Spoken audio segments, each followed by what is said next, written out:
अस्सलामुअलैकुम, I Mohammad Uzair Ali Khan and you are watching my YouTube channel.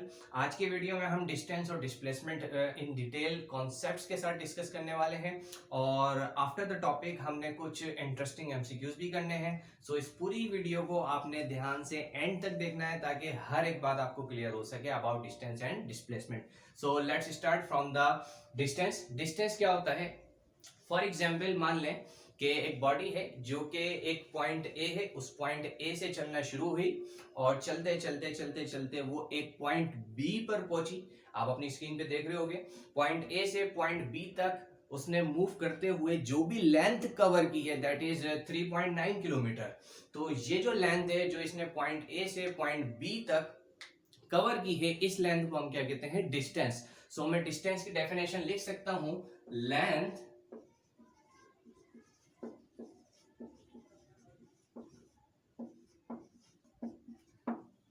Length covered by any moving body between two points is called distance. यानी दो points के दरमियान जितनी भी लेंथ बॉडी ने कवर की है उस लेंथ को हम क्या कहते हैं? डिस्टेंस। अब आप अगर गौर से देखें उस जर्नी को, उस लेंथ को जो उस बॉडी ने कवर की, स्क्रीन पे आप देख रहे होगे, तो उसमें आप ये देखो कि बॉडी ने पर्टिकुलर डायरेक्शन में लेंथ कवर नहीं की, बल्कि हर कुछ देर बाद जाकर उस बॉडी की डायरेक्शन क्या हुई है? चेंज हुई है। यानी कि पर्टिकुलर डायरेक्शन में बॉडी ने लेंथ कवर नहीं की, हर थोड़ी देर बाद जाके उस बॉडी की डायरेक्शन चेंज हो रही है। तो डिस्टेंस के अंदर जो है वो बॉडी एक पर्टिकुलर डायरेक्शन में मूव नहीं करती, बल्कि वो अपनी डायरेक्शन चेंज कर सकती है। यानी कि डिस्टेंस में सिर्फ मैग्नीट्यूड होता है, जो कि 3.9 किलोमीटर लेंथ थी बॉडी की from point A to point B, लेकिन पर्टिकुलर डायरेक्शन नहीं होती। तो फिर मैं लिख सकता हूं कि इट इज स्केलर क्वांटिटी। हमने प्रीवियस वीडियो में पढ़ा है कि ऐसी क्वांटिटीज जिनमें डायरेक्शन ना हो, सिर्फ मैग्नीट्यूड हो, वो स्केलर होते हैं। डिस्टेंस में डायरेक्शन नहीं है, सिर्फ मैग्नीट्यूड है, तो डिस्टेंस क्या है? स्केलर क्वांटिटी है। अब बात करते हैं, डिस्टेंस को डिनोट कराया जाता है एस से, तो it is denoted by S.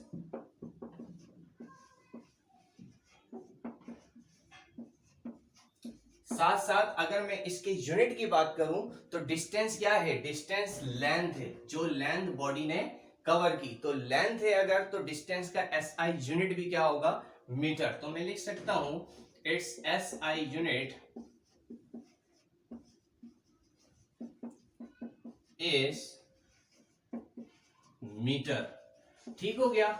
यहां तक तो हमने बात कर ली डिस्टेंस की। Now let's discuss about the displacement. Displacement क्या होता है? अब मान लो वही जर्नी, वही दो पॉइंट्स जो कि ए पॉइंट और बी पॉइंट के दरमियान बॉडी ने 3.9 किलोमीटर की लेंथ कवर की थी। अब मैं उसी ए पॉइंट और बी पॉइंट, ए पॉइंट से बी पॉइंट मूव करता हूं, लेकिन एक पर्टिकुलर डायरेक्शन में मूव करता हूं, एक स्ट्रेट डायरेक्शन में मूव करता हूं। तो ये जो मैंने एक स्ट्रेट डायरेक्शन के अंदर लेंथ कवर की है, इस लेंथ को हम क्या कहते हैं? डिस्प्लेसमेंट। अगर मैं आपसे बात करूं इस ए पॉइंट से बी पॉइंट तक कम से कम फासला क्या है, तो आप यही कहोगे sir just a straight line. एक स्ट्रेट लाइन जो है वो ए पॉइंट से बी पॉइंट का कम से कम फासला है, जो कि 3.9 किलोमीटर तो नहीं होगा, लेकिन उससे बहुत कम जरूर होगा। पिक्चर देखने में ही आपको आइडिया हो रहा होगा। तो मैं डिस्प्लेसमेंट की डेफिनेशन फिर क्या लिख सकता हूं? Shortest length between two points. Shortest length के लिए या स्ट्रेट लाइन के लिए, just a straight line between two points is called displacement. मैं ये भी लिख सकता हूं। अब आप देखें, जब बॉडी स्ट्रेट लाइन में मूव कर रही है from point A to point B, तो उस बॉडी की कुछ ना कुछ मैग्नीट्यूड तो होगा, जो कि डेफिनेटली 3.9 किलोमीटर से कम होगा। साथ में उसकी कुछ ना कुछ पर्टिकुलर डायरेक्शन भी जो कि स्ट्रेट है। तो डिस्प्लेसमेंट में आपके पास मैग्नीट्यूड भी है और डायरेक्शन भी है। तो डिस्प्लेसमेंट फिर मैं कह सकता हूं it is vector quantity. It is vector quantity. हमने प्रीवियस वीडियो में बहुत अच्छे से ये बात समझी है। वेक्टर से मुराद ऐसी क्वांटिटीज जिनमें मैग्नीट्यूड और डायरेक्शन दोनों हो। अब यहीं से आगे बढ़ते हैं। ये वेक्टर क्वांटिटी है, इसको डिनोट किससे कराया जाता है? इट इज डिनोटेड बाय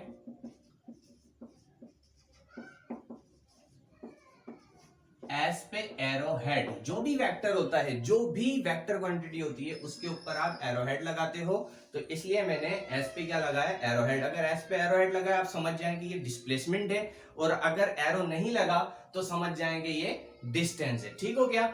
अब इसका एसआई यूनिट भी क्या होगा, डिस्प्लेसमेंट भी क्या है, लेंथ है, शॉर्टेस्ट लेंथ है, या just a straight line, line भी क्या होती है, लेंथ होती है। तो इसका एसआई यूनिट भी क्या होगा, it's SI unit is metre. इसका एसआई यूनिट भी क्या है, मीटर है। ठीक हो गया। अच्छा जी, एक बड़ी इंपॉर्टेंट बात मैं आपको यहाँ पे बताने चला हूं, डिस्टेंस और डिस्प्लेसमेंट दोनों के दरमियान आपको डिफरेंस तो बहुत अच्छे से समझ में आ गया होगा। डिस्टेंस से मुराद वो लेंथ जो कि पर्टिकुलर डायरेक्शन में नहीं है, बिटवीन टू पॉइंट्स, और डिस्प्लेसमेंट से मुराद वो लेंथ जो कि एक स्ट्रेट डायरेक्शन में है, पर्टिकुलर डायरेक्शन में, वो डिस्प्लेसमेंट है। इसलिए डिस्टेंस स्केलर है और डिस्प्लेसमेंट वेक्टर है। अब यहां से एक इंपॉर्टेंट पॉइंट मैं आपको बताता चलूं कि जो डिस्टेंस होता है वो डिस्टेंस डिस्प्लेसमेंट के या तो बराबर हो सकता है या डिस्प्लेसमेंट से ज्यादा हो सकता है।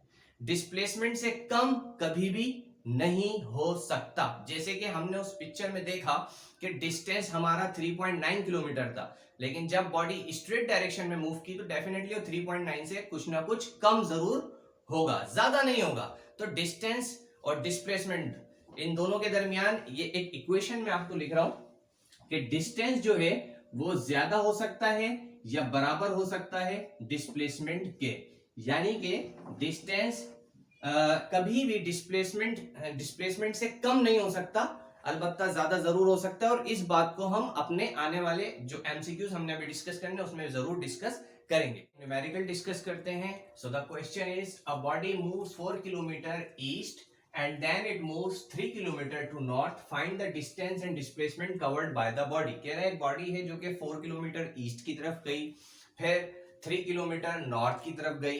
अब वो कह रहा है कि बॉडी ने जितना डिस्टेंस और डिस्प्लेसमेंट कवर किया है वो बताना है। हमें पता है कि डिस्टेंस अगर मैं बात करूं, पहले तो मैंने यहाँ पे डायमेंशन ड्रॉ कर दी, ऊपर नॉर्थ, नीचे साउथ, राइट, ईस्ट और लेफ्ट में वेस्ट। बॉडी 4 किलोमीटर ईस्ट की तरफ गई है, मैंने ड्रॉ किया कि 4 किलोमीटर चली गई वो ईस्ट की तरफ। उसके बाद बॉडी 3 किलोमीटर नॉर्थ गई है, तो 3 किलोमीटर नॉर्थ की तरफ, नॉर्थ क्योंकि ऊपर है तो बॉडी 3 किलोमीटर नॉर्थ की तरफ गई। अब अगर मैं पहले डिस्टेंस फाइंड करता हूं, तो जो डिस्टेंस है हमें पता है डिस्टेंस बराबर किसके है, डिस्टेंस का मतलब बॉडी की इनिशियल पोजीशन से लेके बॉडी की फाइनल पोजीशन तक बॉडी ने जो भी लेंथ कवर की वो लेंथ कहलाती है डिस्टेंस। यानी कि डिस्टेंस में कोई पर्टिकुलर डायरेक्शन नहीं होती, हमें पता है सेम मैग्नीट्यूड होता है। तो बॉडी पहले 4 किलोमीटर मूव करी तो 4 किलोमीटर, फिर उसके बाद बॉडी प्लस किया, बॉडी 3 किलोमीटर मूव की तो प्लस कर दिया हमने 3 किलोमीटर से, तो हमारे पास आ गया 7 किलोमीटर। तो ये 7 किलोमीटर क्या है हमारे पास, दिस इज डिस्टेंस। अब मैं बात करता हूं डिस्प्लेसमेंट की। तो अगर मैं डिस्प्लेसमेंट की बात करता हूं तो हमें पता है डिस्प्लेसमेंट से मुराद दो पॉइंट्स के दरमियान कम से कम फासला या जस्ट अ स्ट्रेट लाइन। तो यहां पर डिस्प्लेसमेंट क्या होगा, ये पॉइंट है, बॉडी ने यहां से चलना शुरू किया था, इस पॉइंट तक बॉडी पहुंची थी, कम से कम फासला क्या होगा, जस्ट अ स्ट्रेट लाइन। ये जो मैंने स्ट्रेट लाइन ड्रॉ की है ये स्ट्रेट लाइन कहलाएगा डिस्प्लेसमेंट। अब मुझे अगर ये स्ट्रेट लाइन यानी कि डिस्प्लेसमेंट कैलकुलेट करना है तो मैं कैसे करूंगा, आप देखो यहाँ पे एक राइट एंगल ट्राइंगल बन रहा है, ये 90 डिग्री का एंगल है, ये एक राइट एंगल ट्राइंगल बन रहा है जिसमें ये 4 किलोमीटर मेरे पास क्या है, ये 4 किलोमीटर मेरे पास है बेस, ये 3 किलोमीटर मेरे पास क्या है, दिस इज परपेंडिकुलर, और ये जो डिस्प्लेसमेंट है ये मेरे पास क्या है, दिस इज हाइपोटेनियस। अब मुझको ये हाइपोटेनियस यानी कि डिस्प्लेसमेंट मालूम करना है तो मुझको यहाँ पर पाइथागोरस थ्योरम याद आ रहा है। तो हम जानते हैं by Pythagoras theorem, Pythagoras theorem क्या कहता है, हम जानते हैं हाइपोटेनियस का square is equals to base square plus perpendicular square. Hypotenuse क्या है, हाइपोटेनियस डिस्प्लेसमेंट है, तो हाइपोटेनियस की जगह पे मैंने रख दिया डिस्प्लेसमेंट। हाइपोटेनियस पे स्क्वायर है तो डिस्प्लेसमेंट पे भी स्क्वायर। आगे इज इक्वल्स टू बेस की जगह पे, बेस क्या है 4, तो बेस की जगह पे मैंने रख दिया 4, बेस पे स्क्वायर है तो इस 4 पे भी स्क्वायर, फिर प्लस परपेंडिकुलर, परपेंडिकुलर क्या है 3, परपेंडिकुलर की जगह पे मैंने 3 रख दिया, परपेंडिकुलर पे स्क्वायर है तो इस 3 पे भी स्क्वायर। चलें ये डिस्प्लेसमेंट तो हमें कैलकुलेट करना है, डिस्प्लेसमेंट पे स्क्वायर लगा हुआ है वो as it is equals to 4 का स्क्वायर क्या होता है 16, प्लस 3 का स्क्वायर क्या होता है 9। तो मैं यहाँ पे लिख रहा हूँ 16 plus 9, 16 plus 9 is equal to 25। हमें तो डिस्प्लेसमेंट का स्क्वायर मिला है, हमें डिस्प्लेसमेंट चाहिए यानी स्क्वायर खत्म करना है।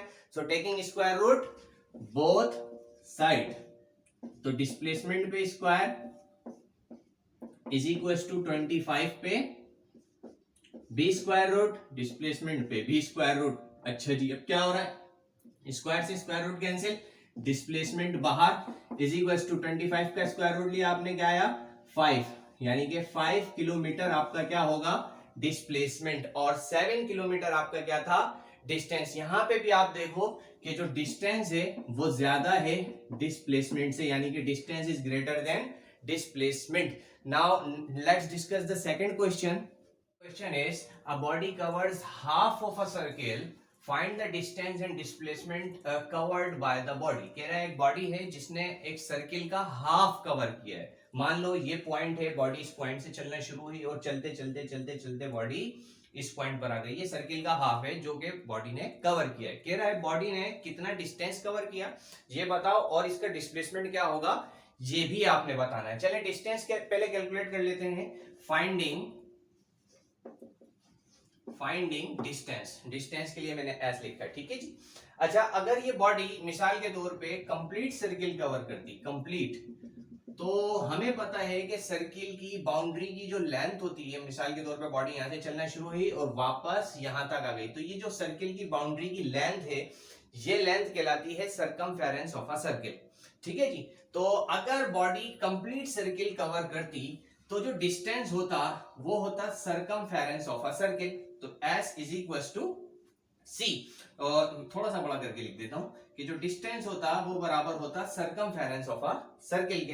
अच्छा, बॉडी ने कंप्लीट सर्किल तो मूव नहीं किया है, अगर कंप्लीट सर्किल मूव नहीं किया है यानी कि हाफ किया है, तो फिर मैं हाफ सरकमफेरेंस निकालूंगा तो मुझको डिस्टेंस मिलेगा। यानी कि बॉडी ने अगर कंप्लीट सर्किल किया होता तो मैं सरकमफेरेंस का फॉर्मूला यूज करता, लेकिन बॉडी ने हाफ सर्किल मूव किया है तो मैं सरकमफेरेंस का भी हाफ निकालूंगा। सरकमफेरेंस का हाफ निकालूंगा तो मुझको डिस्टेंस मिल जाएगा। और हमें पता है कि डिस्टेंस की क्योंकि कोई पर्टिकुलर डायरेक्शन नहीं होती, इसलिए मैंने सरकमफेरेंस का फॉर्मूला यूज किया डिस्टेंस कैलकुलेट करने के लिए। अच्छा जी, चलें तो S is equal to C की जगह पे सरकमफेरेंस का formula that is 2 pi r, और ये क्या लगा हुआ अपॉन में 2 है तो मैंने 2 लिख दिया एज इट इज, तो 2 से 2 कैंसिल, तो डिस्टेंस मेरे पास बराबर आया किसके पाई r के। पाई की वैल्यू आपको पता है दैट इज 22/7 3.1414, और r वो रेडियस होगा जो कि इस सर्किल के सेंटर से लेके बाउंड्री तक का डिस्टेंस होगा। तो ये तो हमारे पास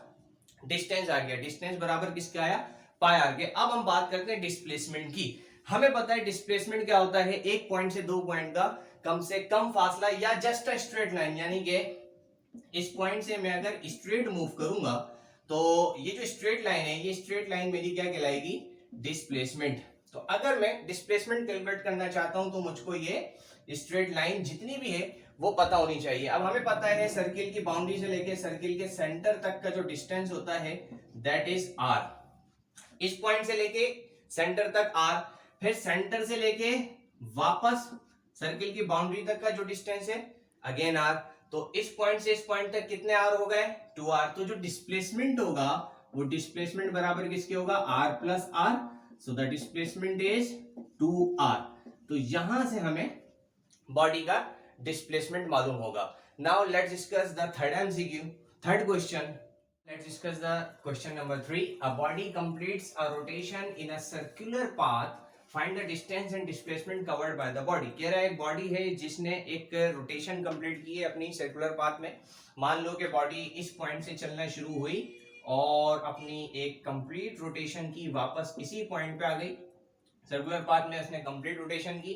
कह रहा है कि इस बॉडी ने कितना डिस्टेंस और कितना डिस्प्लेसमेंट करके ये बताना है। अब डिस्टेंस तो बहुत इजी है, हमें पता है कि जी बॉडी चलना शुरू हुई जिस पॉइंट से और वापस उस पॉइंट पे आ गई, यानी कि मैं अगर सर्किल की बाउंड्री की लेंथ कैलकुलेट कर लूं तो मुझको डिस्टेंस मिल जाएगा। तो डिस्टेंस तो बराबर है सरकमफेरेंस ऑफ अ सर्किल के, बहुत इजी। तो distance is equal to circumference की जगह पे सर्किल की सरकमफेरेंस का formula that is 2 pi r।